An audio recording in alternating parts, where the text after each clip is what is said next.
Bad girl அப்படின்ற ஒரு படத்தோட டீசரை எல்லாரும் பார்த்துருப்பீங்க. பார்க்கலன்னா பாருங்கன்னு சொல்லி நான் என்கரேஜ் பண்ண போகிறதில்ல. அது வந்து ரிட்டன் அண்ட் டேரக்டட் பை ஒரு ஃபீமேல் டேரக்டர் தான். இந்த ஜென்ரேஷனில் சில பேர் வந்து மோஸ்ட்லி லிவ் இன் ரிலேஷன்ஷிப்பில் இருக்காங்க. அது அவங்களோட வில்லன் ப்ளஷர்னு வச்சுக்கோங்களேன், அவங்களோட இஷ்டம். பட் ஆனால் இப்போ இந்த படத்தில் என்ன காமிச்சிருக்காங்க டீசரில் அப்படின்னா, இந்த ஸ்கூல் ஏஜ்லேயே வந்து பார்த்திங்கன்னா இந்த பாய் ஃப்ரெண்ட் டேர்ம்ஸு, அதுக்கப்புறம் லிவ்வின்னு, இந்த மாதிரி விஷயம் தான், ஒன் நைட் ஸ்டாண்டு, இந்த மாதிரி விஷயம்லாம் ரொம்ப சகஜமாக காமிச்சிருக்காங்க. இந்த பப்பு கிளப்புக்கு போகிறது அப்படிலாம் வந்து ஒரு பொண்ணு பண்ணுதுன்றதை காமிச்சிருக்காங்க.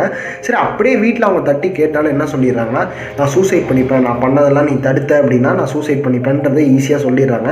இது எத்தனை ஸ்கூல் பசங்களை வந்து இது பாதிக்குன்றதை நீங்களே யோசிங்க. ஏன்னா இது சர்டிஃபைடு படம் அப்படின்னு சொன்னாலுமே யூடியூப்பில் வந்து இது ரிலீஸ் பண்ணப்பட்டிருக்கு. இதில் வந்து பார்த்திங்கன்னா அடல்ட்ஸ் மட்டுமா பார்ப்போம், எல்லா சின்ன பசங்களும் சில வந்து பார்த்துருப்பாங்க.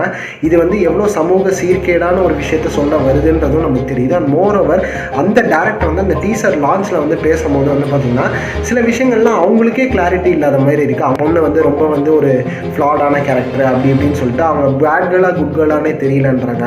அப்புறம் 10 செகண்டுக்கு ஒரு டைம் நான் வந்து ஸ்கிரிப்டை வந்து யோசிச்சுட்டே இருப்பேன், சேஞ்ச் பண்ணிக்கிட்டே இருப்பேன், எனக்கு திடீர்னு இது புதுசாக தோணும், அது புதுசாக தோணும் அப்படின்னு சொல்கிறாங்க. இம்ப்ரூவ்மெண்ட் செஷன் அப்படின்றது ஒரு ஸ்கிரிப்டை லாக் பண்ணுறதுக்கு முன்னாடியே நடக்கிற செஷன் தான். அதை முடிச்சுட்டு ஸ்கிரிப்டை லாக் பண்ணிடுவாங்க. பெருசாக ஒன்றும் இம்ப்ரூவ்மெண்ட்லாம் பண்ண மாட்டாங்க.